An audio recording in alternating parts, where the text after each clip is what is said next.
So with Mission Impossible Dead Reckoning Part 1 coming out very soon, guys, I thought it would be a lot of fun to go back through and check out the previous 6 Mission Impossible films, starting with the 1996 Brian De Palma film, Mission Impossible.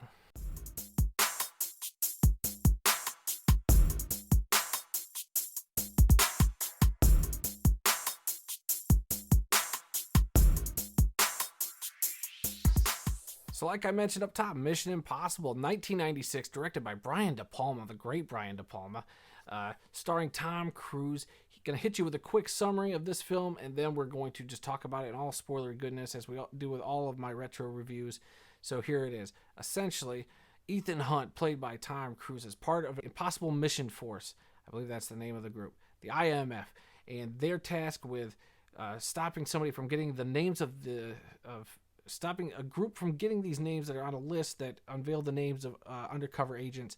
But it turns out Ethan might be framed, and it's up to him to figure out who the real mole is while he's being accused of being the mole in the IMF and bringing them to justice. So that's essentially the plot of this first Mission Impossible. If you've seen the other ones, they get a little bit grander in scope. There's a lot more going on. But I like that this one, the first one obviously, is a little more contained. It's within the IMF, and it's them trying to find a mole in their organization, and Ethan getting framed for it and being disavowed for the first of, I assume, 7 times, because I assume he's going to get disavowed in the 7th one, because he pretty much gets disavowed in the other Mission Impossible movies, but I digress.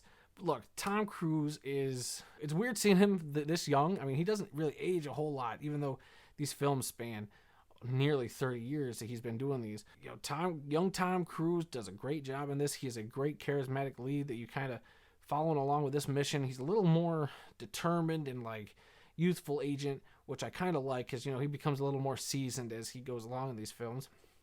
But I like that we start off right off the bat with him part of a team.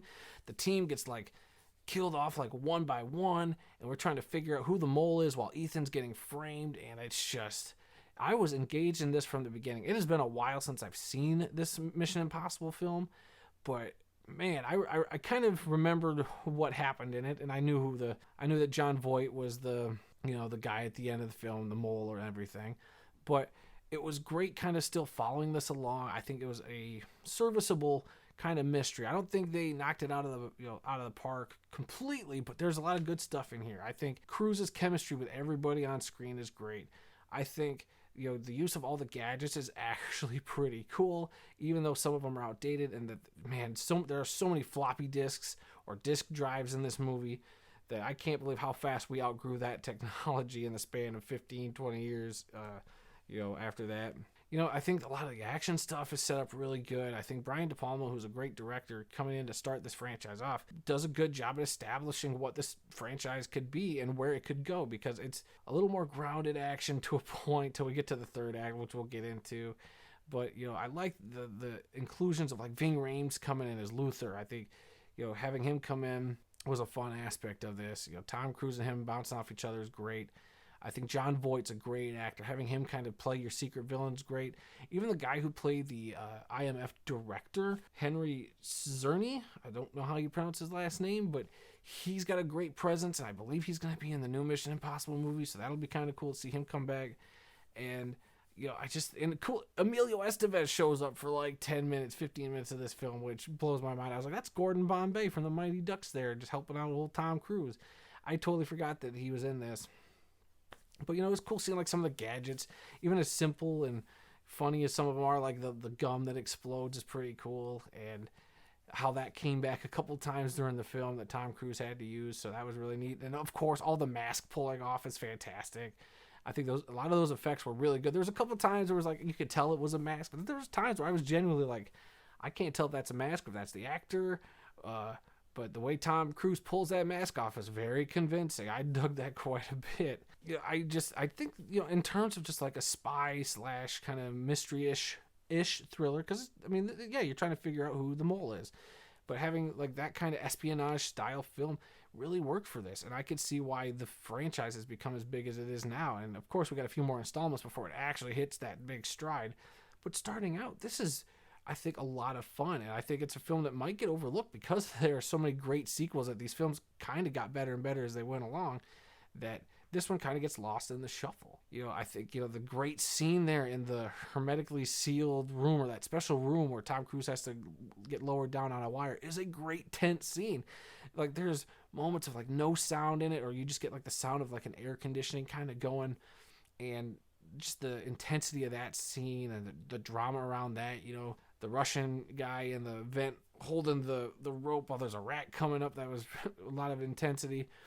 And it's just I think that's a great scene, and that's why like you see that reference so much in pop culture. That was how big that scene was. I think that was a really well done part of the movie. So even the opening scene where, eventually all his teammates kind of get picked off one at a time, but I think leading up to that point where we're kind of going along with the mission, like, oh yeah, they're going to succeed, they're going to do it till everything starts going wrong. I had a lot of fun doing that. Like, everybody had their role to play. Everybody was doing what they needed to do. They were quipping. They were, acting like a team. And I thought that was a lot of fun. And, getting into the movie, that really gets you going. And then when you lose them and you just got to ride with Tom Cruise, you kind of feel for him. It's like, this dude lost his team and he's just trying to clear his name.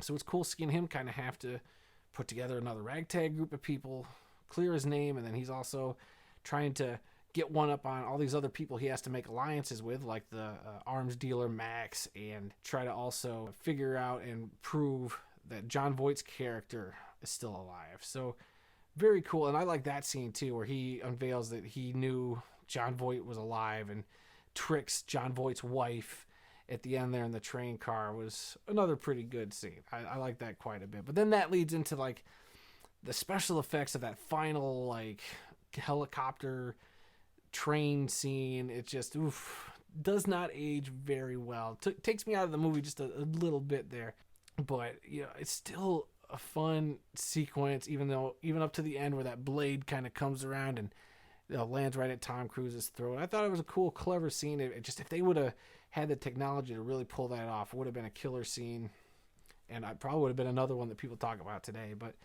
for what this film is, it's still fun. I still have a great time with it, and I think more people should go back and check out that first Mission Impossible. It is definitely worth a watch. It might not have some of the big scope and spectacle that the other ones would eventually get, especially like the near death-defying stunts Tom Cruise seems to traditionally do with these films. But in this one, he's a charismatic lead. Say what you will about him outside of the movies, the dude is a movie star, and the dude proves that he's got the cojones to lead a franchise like this, and I dig it. I love watching him in this type of role, or this role specifically is Ethan Hunt, because he crushes it. He's great, and it's cool to see where this franchise goes from here.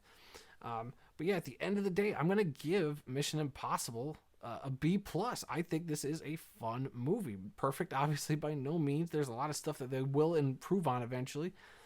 But I definitely had a blast going back and checking this out. But what do you guys think? Have you seen the original Mission Impossible film from 1996? What are your thoughts on it? Have you not seen it? Why not? Also, if you could, please hit that like button, subscribe button, the little bell notification to be notified whenever I drop new videos. It would be greatly appreciated. And so yeah, the next Mission Impossible film I'll tackle is Mission Impossible 2, which is the only film in the franchise I have never seen. I've never seen Mission Impossible 2. I own all the Mission Impossible films. I just have never sat down to watch the second one. And shoot, I figured doing this marathon, I'm going to do it this time. So the next review, Mission Impossible 2. And until then, guys, I'll be seeing you.